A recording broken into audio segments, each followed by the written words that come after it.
तो बच्चों, पिछली क्लास में हम लोगों ने पढ़ा था कि पोलर और नॉन पोलर मॉलिक्यूल क्या होता है, ठीक है। और हमने देखा था कि पोलर मॉलिक्यूल हो या नॉन पोलर मॉलिक्यूल हो, दोनों के केस में जब जैसे पोलर मॉलिक्यूल होता है तो उसमें तो परमानेंट डायपोल मोमेंट पहले से होता है, लेकिन जो नॉन पोलर मॉलिक्यूल होता है उसमें परमानेंट डायपोल मोमेंट नहीं होता है। लेकिन अगर आप एक्सटर्नल इलेक्ट्रिक फील्ड लगाते हैं तो एक्सटर्नल इलेक्ट्रिक फील्ड लगाने से उसमें जो डाइपोल है उसका वो अलाइन हो जाता है एक डायरेक्शन में, और हम कह सकते हैं कि वहाँ पे फिर से डाइपोल मोमेंट होता है। मतलब दोनों में, चाहे पोलर हो नॉन पोलर हो, dipole moment external electric field लगाएंगे तो डाइपोल मोमेंट होगा और वो अलाइन कर जाता है एक डायरेक्शन में। नाउ अब है बेटा reduced value of electric field. ये मैं ये बताना चाह रहा हूँ कि जो पैरेलल प्लेट कैपेसिटर है उसके बीच में अगर आप डाइलेक्ट्रिक इंसर्ट करते हैं तो आपका जो इलेक्ट्रिक फील्ड होता है वो रिड्यूस कर जाता है। कैसे रिड्यूस करता है वही हम देखेंगे यहाँ पे। जैसे पहले यहाँ पे एक कैपेसिटर ले लिया, एक पे पॉजिटिव चार्ज एक पे नेगेटिव चार्ज हो गया, इलेक्ट्रिक फील्ड का डायरेक्शन हो गया पॉजिटिव से नेगेटिव, इस डायरेक्शन में हो गया। लेट उसकी वैल्यू कितनी है, E0 है, ठीक है। Let us consider dielectric slab A uniform electric field of intensity E0 due to a pair of oppositely charged plate of a parallel plate capacitor. Under the influence of this field, the dielectric slab is polarized and the induced charge appears on the surface of slab which are opposite to those of the plates as shown in figure. ये कह रहा है मान लिया जाए कि एक dielectric slab, जैसे यहाँ पे तो कोई डाइलेक्ट्रिक स्लैब नहीं था पहले वाला में, तो E0 इलेक्ट्रिक फील्ड था। किसके कारण, जो चार्ज पे हमने प्लस क्यू इस पे दिया था माइनस क्यू इस पे आया था, इसके कारण इलेक्ट्रिक फील्ड E0 था। अब यहाँ पे सेकंड केस में हमने डाइलेक्ट्रिक इंसर्ट कर दिया। यहाँ पे जब आपने डाइलेक्ट्रिक इंसर्ट कर दिया यहाँ पे तो क्या होगा, जो ये जिससे भी बना हुआ है, पोलर मॉलिक्यूल से बना हुआ, नॉन पोलर मॉलिक्यूल से बना हुआ, अलाइन हो जाएगा और नेगेटिव चार्ज यहाँ पे आ जाएगा सारे, और यहाँ पे पॉजिटिव चार्ज आ जाएगा। मॉलिक्यूल रहेगा, मॉलिक्यूल डाइपोल मोमेंट वैसे ही होगा हर एक मॉलिक्यूल का, लेकिन लास्ट यहाँ पे इस सरफेस पे जो चार्ज एक्युमुलेशन होगा और नेगेटिव होगा, यहाँ पे क्या होगा, पॉजिटिव होगा। और इसके कारण यहाँ पे एक और एक्सटर्नल एक इलेक्ट्रिक फील्ड डेवलप हो जाएगा, पॉजिटिव टू नेगेटिव इस डायरेक्शन में। पहले कहाँ था इलेक्ट्रिक फील्ड, किस डायरेक्शन में था, इस डायरेक्शन में था, E0। अब ये जो पोलर या नॉन पोलर से जिससे डाइलेक्ट्रिक बना हुआ था, इसके कारण इलेक्ट्रिक फील्ड लग रहा है किस डायरेक्शन में, EI इंड्यूस्ड, EI मतलब इंड्यूस्ड इलेक्ट्रिक फील्ड, ठीक है।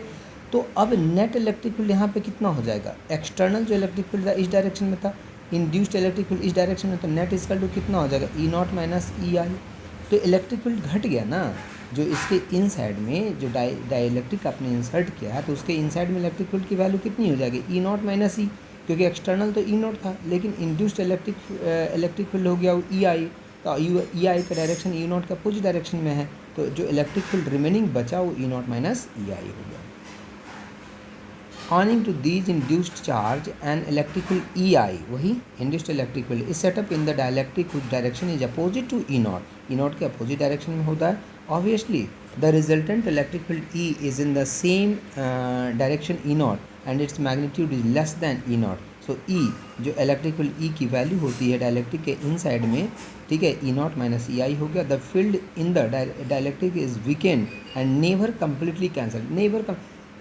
कंडक्टर वाला केस नहीं होगा, यहाँ पे कंडक्टर में हो जाता था कि इलेक्ट्रिक फील्ड जीरो हो जाता था, लेकिन यहाँ पे इलेक्ट्रिक फील्ड जीरो नहीं होगा, डिक्रीज करेगा वैल्यू, कम हो जाएगी value. This is due to fact that the charge in the dielectric are not free to move. देखो कई बच्चे पूछ रहे थे ना कि सर सारा चार्ज आ जाएगा नेगेटिव, सारा कैसे आएगा बेटा, ये तो बाउंड है ना, वहाँ पे डाइपोल बना हुआ है, ठीक है। तो dielectric are not free to move beyond a particular distance and as such there are not displaced to such an extent that the induced field is equal to the applied field. We find that through a steady current can not pass through the an insulator and electric field can, that is reason calling insulator as a dielectric. Dielectric means transmitting electric effect without conducting. What is dielectric, dielectric का मतलब क्या होता है, dielectric का मतलब होता है, dielectrics means transmitting electrical effect without conduction नहीं हो रहा है, इलेक्ट्रॉन ट्रांसफ़र नहीं हो रहा है, कंडक्ट नहीं कर रहा है, लेकिन इलेक्ट्रिक फील्ड का इफेक्ट हो रहा है, इसको हम डाइलेक्ट्रिक्स बोलते हैं।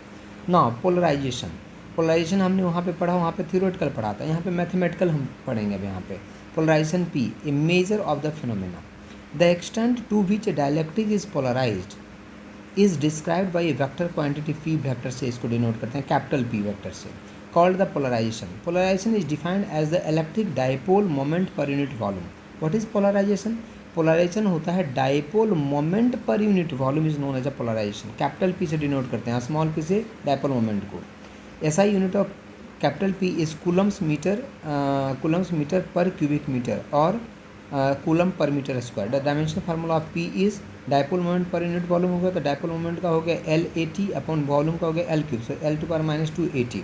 अब देखो ये है पोलराइजेशन, ये पॉजिटिव प्लेट पे चार्ज है, पॉजिटिव एक प्लेट है जिसको पॉजिटिव चार्ज दिया, दूसरा प्लेट नेगेटिव चार्ज। यहाँ पे डाइलेक्ट्रिक इंसर्ट किया तो डाइलेक्ट्रिक पे यहाँ पे क्या आ गया है, नेगेटिव चार्ज आएगा, यहाँ पे क्या आ जाएगा, पॉजिटिव चार्ज, क्योंकि सारे जो डाइपोल होंगे ओरिएंटेशन होगा उनका, अलाइन करेंगे एक डायरेक्शन में, सारे नेगेटिव इधर रहेगा और पॉजिटिव का डायरेक्शन इधर रहेगा बेटा। Electric dipole moment of the entire, अब देखो यहाँ पे समझने की ज़रूरत है बेटा, समझिए यहाँ पे, ठीक है। Electric dipole moment of the entire slab का डाइलेक्ट्रिक मोमेंट कितना हो जाएगा, तो चार्ज डेंसिटी कितना लिया हमने, सिग्मा आई मतलब कि चार्ज इंड्यूस्ड जो हुआ उसके कारण चार्ज डेंसिटी, तो सिग्मा आई इसकल टू कितना हो जाएगा, ठीक है, sorry electric dipole moment of the entire slab, तो लेट की जो चार्ज इंड्यूस्ड हुआ है क्यू आई है, दोनों के बीच का सेपरेशन यहाँ पे क्या है, डी है, तो कितना हो जाएगा क्यू आई इंटू डी। ये किसके कारण हुआ, जो इंड्यूस चार्ज हुआ है, ठीक है, तो उसी कारण तो हम निकाल रहे हैं यहाँ पे, ठीक है। तो electric dipole moment of the entire slab Q I into D, volume of the entire slab is equal to area into thickness, now polarization P is equal to Q I D upon A D, so this is Q I upon A, so this is sigma I, where sigma is the surface density of the induced charge. ये induced charge के कारण है बेटा, ये charge हमने दिया है इस पर, इसके कारण सिग्मा है, लेकिन जो इंड्यूस्ड हुआ क्योंकि आपने डाइलेक्ट्रिक इंसर्ट किया है, तो डाइलेक्ट्रिक पे जो चार्ज इंड्यूस्ड हुआ है वो सिग्मा आई है। It is found that in most dielectric the polarization क्या हुआ कि पोलराइज कर दिया, मतलब पॉजिटिव को एक साथ लेके आया है, पूरे पॉजिटिव को नहीं, पूरे पॉजिटिव ने बेटा यहाँ पे कंफ्यूज नहीं होना, जो डाइपोल मोमेंट है उसका नेगेटिव इधर आ जाएगा पॉजिटिव, इस डाइपोल मोमेंट का नेगेटिव इधर पॉजिटिव इधर, यहाँ पे जो डाइपोल होगा ये नेगेटिव ये पॉजिटिव, ये नेगेटिव ये पॉजिटिव, इस तरह से यहाँ पे नेगेटिव चार्ज यहाँ पे मिलेगा और इस तरह से यहाँ पे पॉजिटिव चार्ज मिलेगा, ये कह रहा है। तो पोलराइज कर देता है, मतलब कि एक तरफ नेगेटिव कर देता है, एक तरफ पॉजिटिव कर दिया, इस तरीके से, ठीक है। It is found that in most dielectric the polarization P is directly proportional to the resultant electric field E in the dielectric. So P is directly proportional to E. बोला जाता है कि जो पोलराइजेशन होता है डायरेक्टली प्रोपोर्शनल होता है electric field के, जितना ज़्यादा इलेक्ट्रिक फील्ड लगाएंगे पोलराइजेशन उतना ही ज़्यादा होगा, सही बात है, उतना अच्छा ओरिएंटेशन होगा, क्योंकि हमने पढ़ा था ये पोलर में ओलिफिल्स में हमने पढ़ा था कि जितना ज़्यादा इलेक्ट्रिक फील्ड लगाएंगे उतना ज़्यादा जो है अलाइनमेंट हो जाएगा, ओरिएंटेशन होगा डाइपोल का। नाउ यहाँ से बेटा जब प्रोपोर्शनल का साइन हटाएंगे तो इक्वल टू आ जाएगा, इक्वल टू आता है तो इप्सिलॉन नॉट और चाय, ये कांस्टेंट आता है, इप्सिलॉन नॉट इंटू चाय, इसको बोलते हैं बेटा चाय, वेयर चाय is a constant of proportionality and is called the electric susceptibility. इसका नाम क्या है बेटा, चाय का, चाय को बोलते हैं electric susceptibility of the dielectric. The susceptibility of the vacuum is zero, जो वैक्यूम होता है उसमें चाय की वैल्यू कितनी होती है, जीरो होती है ससेप्टिबिलिटी की। This is due to the reason that in a vacuum there is no molecules whose charge can be displaced by the electric field. जब वैक्यूम होगा बेटा तो कोई चार्ज ही नहीं होगा वहाँ पे, जब डाइलेक्ट्रिक होगा नहीं तो कोई चार्ज नहीं होगा जिसको ये इलेक्ट्रिक फील्ड लगा करके डिस्प्लेस करेगा। तो susceptibility of a given material depends upon its nature. The greater the value of chi for a given material the greater is the induced charge. मतलब जितना ज़्यादा चाई होगा तो समझिए उतना ज़्यादा इंड्यूस्ड चार्ज होगा, मतलब समझिए उतना ज़्यादा पोलराइजेशन होगा बेटा उसमें, ठीक है। नाउ नेक्स्ट में है बेटा डाइलेक्ट्रिक कांस्टेंट एंड कैपेसिटेंस। अब इसको नेक्स्ट वीडियो में पढ़ते हैं।